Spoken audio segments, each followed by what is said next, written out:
ഇപ്പോൾ പ്രിയമുള്ളവരെ, നമുക്ക്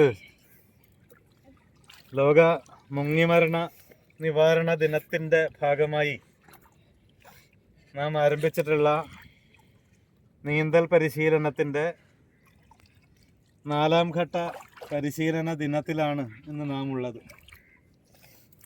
അപ്പം നമ്മളെല്ലാം നേടിയിരിക്കേണ്ട, ആർജിച്ചിരിക്കേണ്ട ലൈഫ് സ്കില്ലിനെ കുറിച്ചൊക്കെ നമ്മൾ പറയാറുണ്ട്. ജീവിത നൈപുണികളെ കുറിച്ച് പറയുമ്പോൾ അതിലേറ്റവും പ്രധാനപ്പെട്ട ഒരു കാര്യമാണ് നീന്തൽ അറിഞ്ഞിരിക്കുക എന്നുള്ളത്. നമ്മൾ ഓരോ ദിവസവും വാർത്താമാധ്യമങ്ങളിലും ദൃശ്യമാധ്യമങ്ങളിലും എല്ലാം നമ്മൾ കാണുന്നുണ്ട്, വെള്ളത്തിൽ വീണ് മരിക്കുന്നവരുടെ എണ്ണം ദിനംപ്രതി വർദ്ധിച്ചു വരുന്നത് നമ്മൾ കാണുന്നുണ്ട്. അപ്പോൾ ആ വെള്ളത്തെ ഭയമില്ലാതെ സമീപിക്കാനും നീന്തൽ അറിയുന്നവരായി നമ്മൾ മാറാനും നമ്മളെ പര്യാപ്തരാക്കും വിധത്തിലാണ് ഇത്തരത്തിലുള്ള ഒരു പരിശീലന പരിപാടി നമ്മൾ സംഘടിപ്പിച്ചു വരുന്നത്. വിവിധ ഘട്ടങ്ങളിലായി 100-ലധികം ആളുകൾ ഈ ഒരു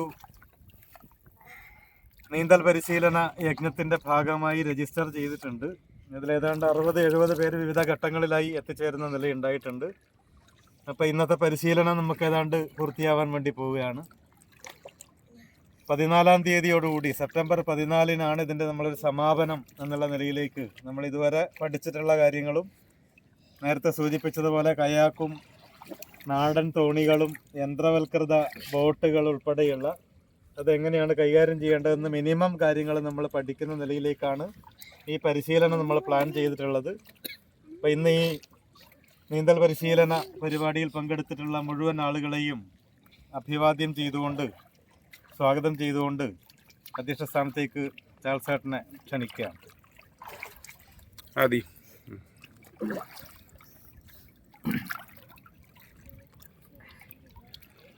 പ്രിയപ്പെട്ടവരെ, ഇപ്പോൾ സ്വാഗതത്തിൽ പറഞ്ഞതുപോലെ നമുക്ക് ലോക മുങ്ങിമരണ നിവാരണ ദിനാചരണത്തോടനുബന്ധിച്ചായിരുന്നു നമ്മളിങ്ങനെ പരിപാടി തുടങ്ങി വെച്ചത്. അത് സാധാരണ രീതിയിൽ നമ്മൾ ഒരു ദിവസം കൊണ്ട് തീർക്കുന്നതാണ്. പിന്നീട് എനിക്ക് തോന്നി അതിൻ്റെ സാധ്യതകളെ, നമ്മുടെ ഈ കായലിൻ്റെ സാധ്യതകളെ നമുക്കറിയാം. ഇന്നിപ്പോൾ നമ്മൾ ഏകദേശം ഒരു 100-300 മീറ്റർ അകലെ വന്നിട്ടാണ് എനിക്ക് തോന്നുന്നു ഇപ്പം കണ്ണൂരിൽ നിൻ്റെ അടുത്ത് പഠിച്ചുകൊണ്ടിരിക്കുന്ന ആളുകളാണ് ഇവിടെ എത്തിയിരിക്കുന്നത്. അതോടൊപ്പം നാദാപുരത്തു നിന്നും കൊയിലാണ്ടിയിൽ നിന്നും ഒക്കെയുള്ള ചെറുപ്പക്കാർ